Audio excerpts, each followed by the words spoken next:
Welcome to the SOULFAM Podcast. I'm Diana Marquetta, host of the SOULFAM Podcast. Please remember to like and subscribe at the end of this recording. I'm welcoming Fola Veritas today, who is a repeat visitor. Amen, amen, amen. And I am so grateful for her guidance and her wisdom, her mysticism, her witchery, if I might say. And there's no one single way to describe her. In the Matrix world, she was a psych nurse at one time, and now she has gravitated and perhaps graduated into the more spiritual elements and teaches and leads and helps us feel strong and passionate about being ourselves. I love that. Better than what I would have said. Thank you, Diana. Hello. You're welcome. It's true. Your work has expanded so much in the last couple of years since we first met, and your sort of transmissions are so powerful. I mean, on the spot helpful, I personally think, to the collective, and I have a feeling that you're even beyond that, and you probably even pull yourself back a little bit, because some of us aren't always ready for everything for as expansive as your knowledge is. Yeah, that's interesting. That's interesting you use the word expanding too, because in my eye, I'm like, sometimes it doesn't feel like it's expanded. It almost feels like it's the opposite of that, but perhaps like it's evolved. So I appreciate you saying that, because kind of like how we were just talking before we came on, a bit of our perceptions of self can be different than how other people perceive us. So yeah, I appreciate that. I guess we'll see whatever wants to be shared here. But it's definitely been an evolution since when? I think maybe like 4 years ago was when I first met you and like came on the podcast. I want to say it was around then. Yeah, I think we were still just doing audio then. So, now we're in full force video as well. And for the audience, it's 11:11 here. And so we were just discussing before we started recording about those of us that are in the sort of conscious collective out there sharing our gifts, our passions, our understanding of the esoteric, and how Fola and I were talking about equipment and how, for one, I need to upgrade.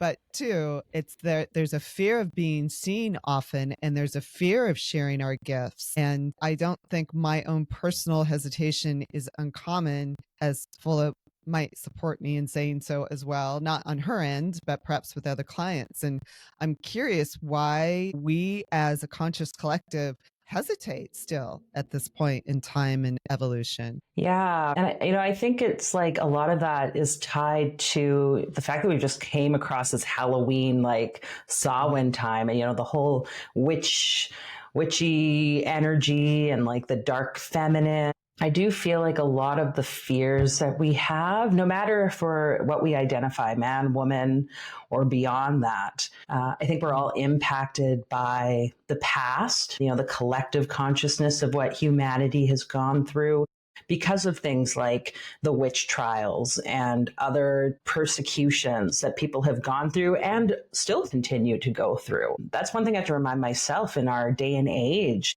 Maybe here in North America, we're very much free to like do what we want to do, practice what we want to practice, speak how we want to speak. We've really like stood up and fought for that. But there's a lot of places in the world that still don't have that freedom of choice. And so I think for women, especially like that feminine energy where like the intuitiveness and the being kind of more connected to spirit in a way that's not so structured and dogmatic, like maybe the religious perspective kind of has held over the years. It's harder almost for us to break past that wall that wants us to be quiet, that wants us to keep the things to ourselves or not be so out there. And yeah, that the witch wound is what they kind of call it in a way. And I think it goes beyond just what we identify as like witch magic, this like image of the woman in the pointy hat or whatever, because I've been thinking more just how those people that were persecuted, the people who kind of lived outside of the box, really were the healers. They were like the midwives or the death doulas or these people, medicine men, medicine women,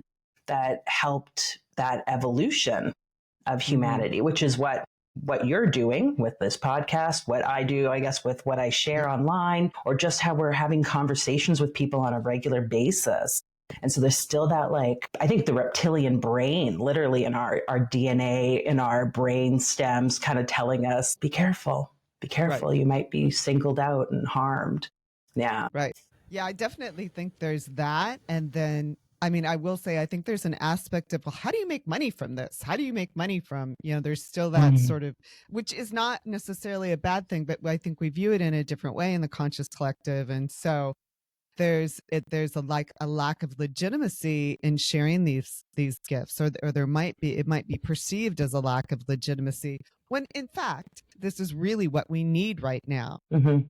Yeah, like in breaking past the old paradigm of like money and what our worth is or our value and how we perceive it. Yeah, that's one I still find myself like this ping pong ball between like sides of a table where it's like, oh, like offer things by donation or pay what you can, which when I hear certain people that do that, and I have like implemented some of that in my work before, and it felt so like, it feels light and like exciting for me. And also we're serving oftentimes people in a world where that doesn't even like register. People, oftentimes what I found with the donation base, people would be like, what?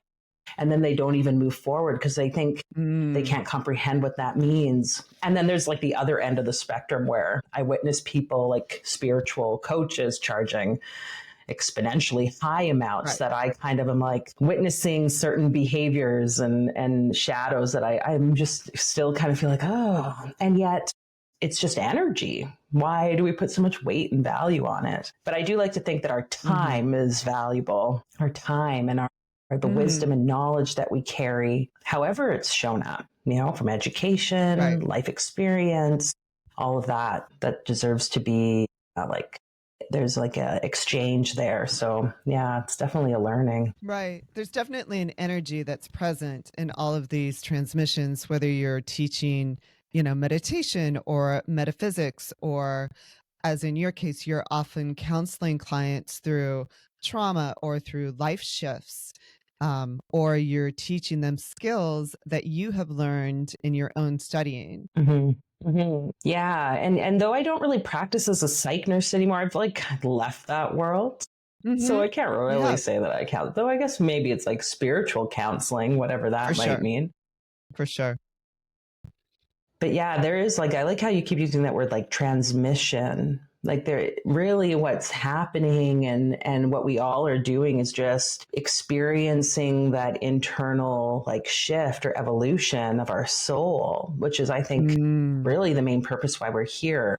Evolution so we can return back to this home or to this wholeness, like to spirit. And as we go through that, we all have our experiences of it, and then we can pass that on to the next person who then they have their experience and they pass it on. Like, it doesn't matter what role people have or how big their audience is or how whatever. They think we have certain views that it has to be a certain way. But more and more I'm realizing like it's literally us just living.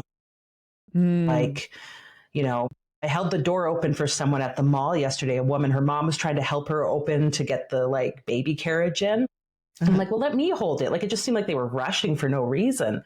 And it just hit me. It's like, just like that type of moment of like kindness. Like when we receive it, it like touches us. So when we give it, it will touch people and it'll like create a ripple. And that's kind of where I'm feeling like, how can we just live life like that? Even when we're creating videos or sharing our messages or writing those books or whatever it might be, that in a moment is sharing that like light or that energy. For sure.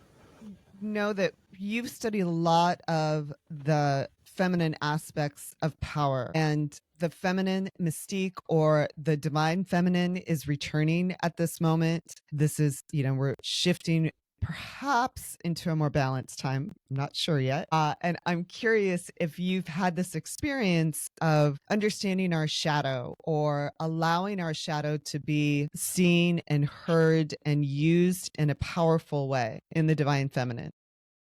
You really have done a lot of studying of the dark feminine of the divine feminine. And I'm curious to know if you feel the divine feminine is coming into power and that our shadows, which have been shunned, are really part of our power.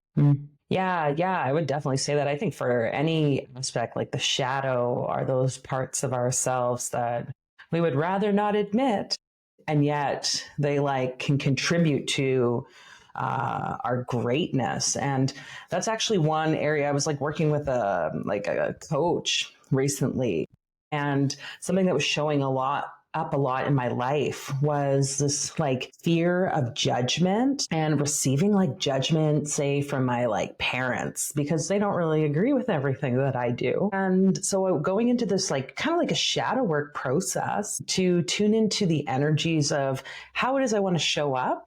It came out. It was like the main, like kind of like demon. That's kind of what our shadows are. These demons was this idea of judgment. And the learning out of this whole process for me was that like judgment that I have like feared, the judgment that I hate when I myself can be judgmental towards others, because that's another part. We see the judgment in other people doing it to us or witnessing them judging others, for example.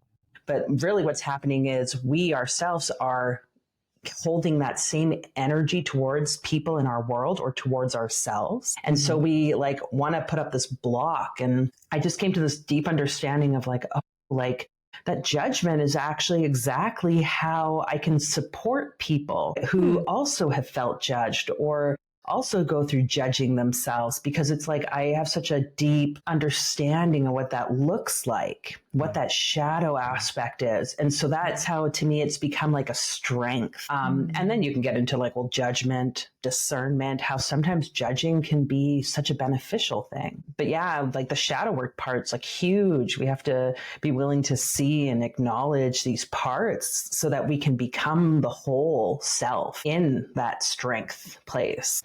I think that's really powerful. And I think, we're very quick to dismiss and to judge our darkness, our shadows, and I really hope that feeling doesn't come back. I hope that aspect of judgment doesn't come back. I'm so harsh on that person or harsh on myself. But I'm curious how you feel we can flip the script on that. Yeah. Well, it's funny because like prior to the Halloween time, we were coming across all these like stories and movies about witches. And I was watching it and I started getting like, why do I keep seeing this? Like, I understand I have the witch wound. Like, I think we all do. Like, why do I have to keep seeing these old time, like, medieval days where people are capturing the woman and then burning her at the stake? And then it like hit me. I was like, whoa, that's actually not what I'm being shown. What I was being shown was I was the person that has burned other people, who has condemned or made other people wrong in the past. And so I'm just speaking that as like can we like, that I think is really the shadow work is, okay, yes, we've all been the victim, but how many times have we been the perpetrator? And like when we can, you mentioned like balance, like when we can be on both sides of that, to me, that's the tree of life in the Kabbalistic system. We have the pillar of mercy and the pillar of severity. We can be in both of those places. We have to acknowledge that. And especially as the feminine, because the feminine is that severity, like pillar. At the top is Bina, the mother. She is like the intense Saturnian, like devourer, but she also births us. So there's like this beauty of both that I think we have to embody.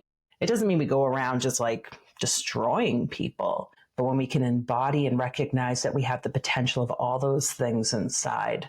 So that was like a huge wake up call for me. I was like, whoa, now I get why I keep seeing this story. It's like, because I had to witness myself in the other shoes. That's cool. I mean, that's super cool. You were able to do that. We were talking about the dark shadow and the power in that. And then talking about how you were able to flip your own script and see yourself as the perpetrator, not just as the victim, but as the perpetrator. And I have to say, I relate to that. I was seeing all this stuff, as you said, around Saman about Frankenstein and the witches. And I'm, of course, super fascinated by that and drawn to it as somebody who has a witch background as well. But it's so interesting how it will trigger me as well. It feels both almost like a community. It's like a calling. Oh, there's my sisterhood. But that at the same time, there's a lot of sadness, and I could feel the collar around my neck literally a few times. Yeah. Yeah. Well, and it's even as you're saying that all, like, it's making me think of like kind of the energy of that dragon, which is sort of what you'd reached out to me initially. Right. And if we think about like the dragon kind of being the one that goes and burns down the village, oftentimes, at least in the stories that I can think of, it's like there's a reason for that. It's almost like they're protecting something. Right. So the perpetrator is the victim, is like trying to like create its own sense of safety and self, but goes out, and to me personally, I don't want to get like political here, but I kind of see that even with a lot of our world political situations that we have going on at this point. So it's like, if we can tune into that within ourselves, they're feeling so unsafe with their basic needs not being met. They oftentimes would have these outbursts or react sometimes in that fight, flight, or freeze way, oftentimes in aggression, because that was like really the only way they could stay safe. And when we can like perceive that like there might be some other reason why people behave the way they do, usually for a sense of safety of self-preservation, it makes sense. And I think we can have a bit more compassion for each other at that point. I'm sorry, you were saying with their basic needs not being met? Yeah, that if someone doesn't feel like their basic needs are being met, they go into like self-preservation mode where they could become that aggressor or, kind of having outbursts to try to keep themselves safe. And so it just can put us in a place of compassion when we can see why someone might act a particular way. And that to me is shadow work. It's like acknowledging we all can be this, light or dark, in the world. So that's a huge blessing. That's a beautiful thing to say. And that's super helpful as well, because we see so much going on. I mean, I just left Los Angeles where we've had ice raids, and I don't want to enter politics, but at the same time, you have to be a human. I knew people who were hiding, who have lived in the United States for 30 years, but they were afraid, and I couldn't help but have compassion for that. And yet on the other side, I understand as well. So, and perhaps that's not the best example, but certainly, I mean, there's so much going on, tumultuously speaking, as leaders change and countries change and our economy shifts, and so much of that. There's so much of the darkness that's coming up, which is good. It's being revealed. But simultaneously, I appreciate that you're willing to share compassion with that. Yeah, and that can be hard when you're like in it, witnessing, different atrocities or the challenges people face. Like, it's not an easy choice, compassion. And to me, that's the shadow work again. It's like feeling whatever is showing up. If it's anger, right? If it's denial, if it's like sadness, grief, like what confusion, like any of these parts that are arising amongst the state of our environment or our situation, internally or externally, like out in the world, just like feeling it and being with it. And that's what's changing. And honestly, like for me, having been very heavily involved in like the spiritual communities for quite a few years now, I kind of like stepped back for the last like a year and a half, because I was just really feeling this, like, I guess more than that now, because I was just kind of feeling like, oh, there's just so much fluff and, this whole love and light kind of complex, and the denial of the dark parts, the denial of that shadow. It just, there was something that was like a disconnect for me. And again, if we, a lot of people wouldn't agree with this, but like to me, God created everything, meaning God also from there was created that oppressor, the devil, that opposition to the light. And we can't have light if there's no shadow, and vice versa. There has to be both.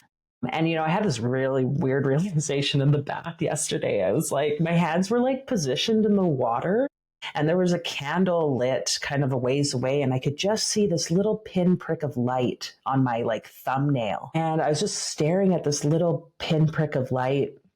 in realizing, wow, like there's no light anywhere else. Everything else is dark except. So these must be powerful messages, because here we are on 11/11. It's Mercury retrograde, and we're having a little bit of internet instability. So we're going to schedule a part 2, but Fola is being such a leader in sharing her work with the shadow and bringing up issues in the spiritual community about how we kind of like to go, gee, everything's going to be great, and then not really deal with our shadow. But there's power in our shadow. Yeah. And I appreciate you having me here, Diana. I think having further conversation about this, especially with like 3i Atlas or whatever coming on board very soon, like closer to our earthly plane, I think it'll be important.